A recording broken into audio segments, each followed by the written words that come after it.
earlier today that I want to show you right now. Put this tweet up, please, so our audience can see it here. At popularity, some of the athletes that they have in there. I mean, Asia Wilson, come on now, has available to itself and what it's maintained. We get that part. Girl comes along, and y'all want to sit up there and shower all of this praise and all of this attention that was earned before she ever. How about a Vince Carter? How about a Kobe Bryant?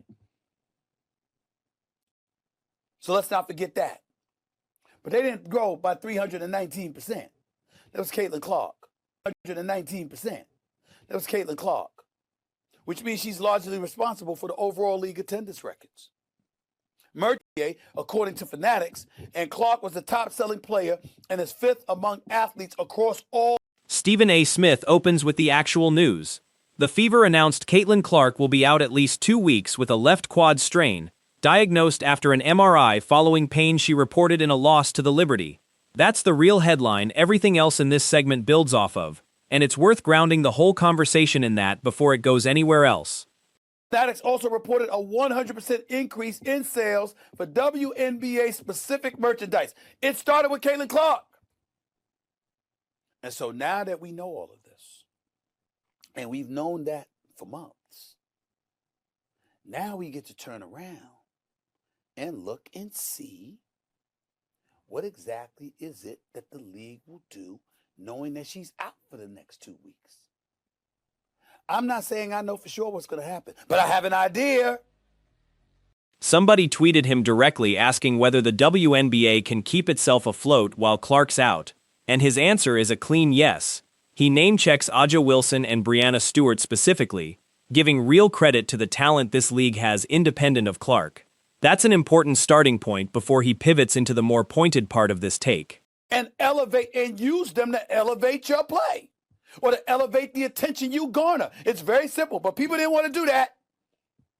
There was a lot of people that didn't want to do that. Let's call it what it is. I ain't going to mention no names, but y'all know who they are, and they didn't want to do that. And I'm not talking about players and just players. Talk about announcers too. Talk about pundits as well. There's a whole bunch of people that didn't want to give Caitlin Clark her shine. But let me go over some of these numbers just to remind y'all of what this young sister brought to the table. Because we all brothers from another mother and all of that. He's careful here, in a way that matters.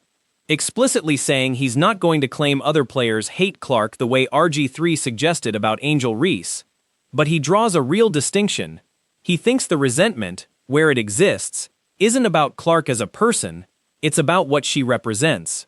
That's a more careful framing than a lot of this discourse gets credit for. Last season, because this is Caitlin Clark that we're talking about. 6 different league television partners set viewership records that year, her rookie year, for its highest viewed WNBA game. Do you know every one of those games included the Indiana Fever? I mean, am I just making this up? Every one of the games included the Indiana Fever. You think that's an accident?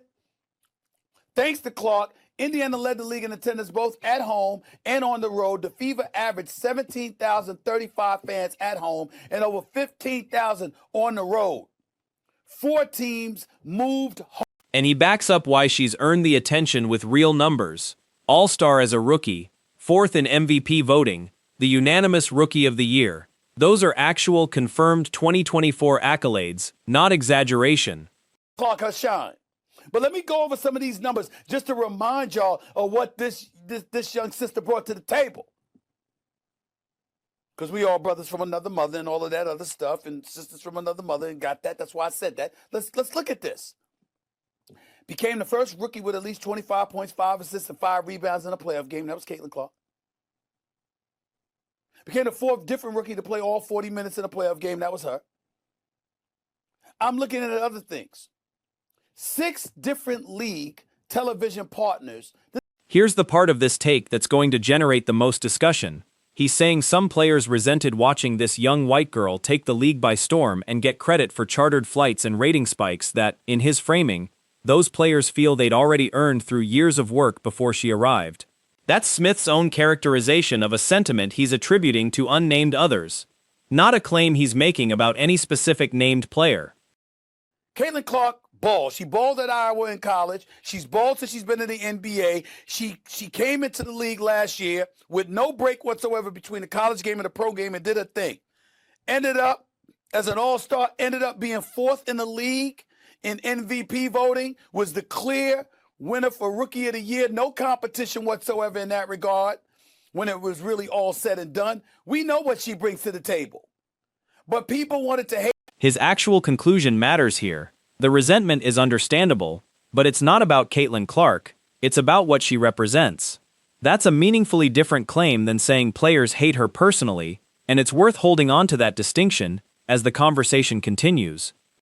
Attention that was earned before she ever came along. The resentment is understandable, but it's not about Caitlin Clark, it's about what she represents. My point is, grow up. Who cares?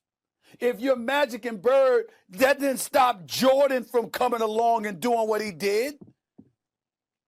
Over the years that followed, it didn't stop the Vince Carters of the world, the Allen Iversons of the world, the Shaq Diesel, Shaquille O'Neals of the world, the Akeem Olajuwons of the world, the Charles Barkleys of the world. Not necessarily. The Jordan comparison is the crux of his argument. Magic and Bird didn't stop Jordan's rise, and it didn't stop Vince Carter, Iverson, Shaq, Kobe, or anyone else who came after.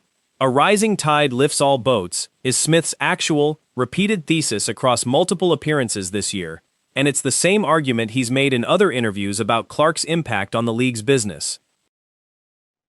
319%. All other teams still grew by double-digit percentages. So let's not forget that. But they didn't grow by 319%. That was Caitlin Clark, which means she's largely responsible for the overall league attendance records.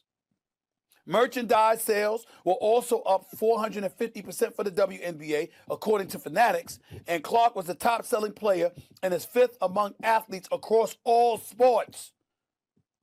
He extends the critique beyond players specifically, calling out announcers and pundits too, without naming names, for not giving Clark her shine. That's a broader media industry critique layered on top of the player resentment argument, and it's worth treating as a separate claim from the locker room dynamics point. 8% from the year earlier. 319%. 319%. All other teams still grew by double-digit percentages. So let's not forget that. But they didn't grow by 319%. That was Caitlin Clark, which means she's largely responsible for the overall league attendance records.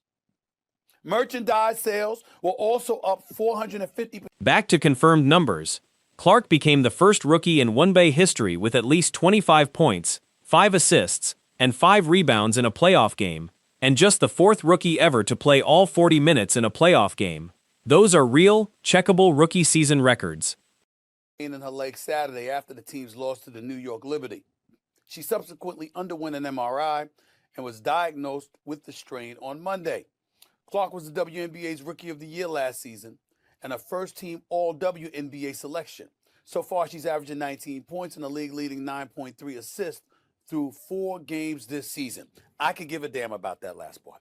I don't care about her leading the league in assists. I don't care about the points that she's averaging because I already know. 6 different WNBA television partners set viewership records in her rookie season, and every single one of those record-setting broadcasts involved the Indiana Fever. That's not a coincidence Smith's inventing, it's a well-documented pattern from the league's own 2024 season recap.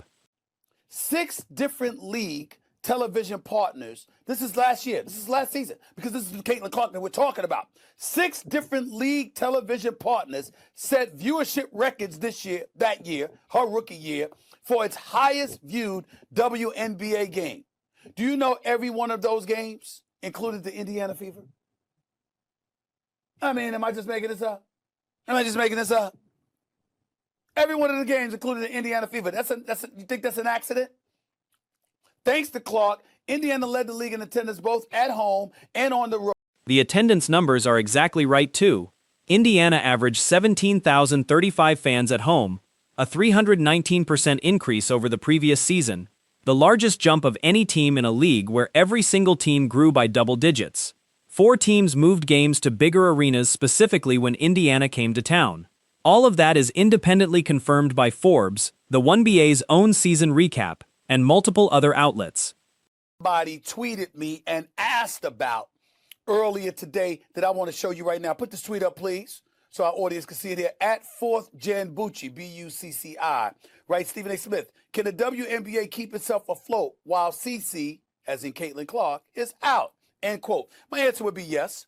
I'm not going to summarily dismiss the WNBA, its growing popularity, some of the athletes that they have in there. I mean, Asia Wilson, come on now. I mean, it really starts with her. We all know what she brings to the table. Brianna Stewart and others, we see what. And the merchandise numbers close this out. WNBA merchandise sales up sharply league-wide, with Clark as the top-selling player and 5th among all athletes across every sport according to Fanatics. Whatever you think of the resentment argument, the actual business case Smith is making here is fully real and well-documented. And take the league by storm. And they resented it because they saw the marketing prowess that she had. They ignored the fact that you got chartered flights because of this girl. They ignored the fact that ratings were going through the roof because of this girl. Instead, they resented it because they said, yo, we were doing stuff long before Caitlin Clark got here. And y'all wasn't paying attention then. But now the young white girl comes along and y'all want to sit up there and shower all of this praise and all of this attention that was earned before she ever came along.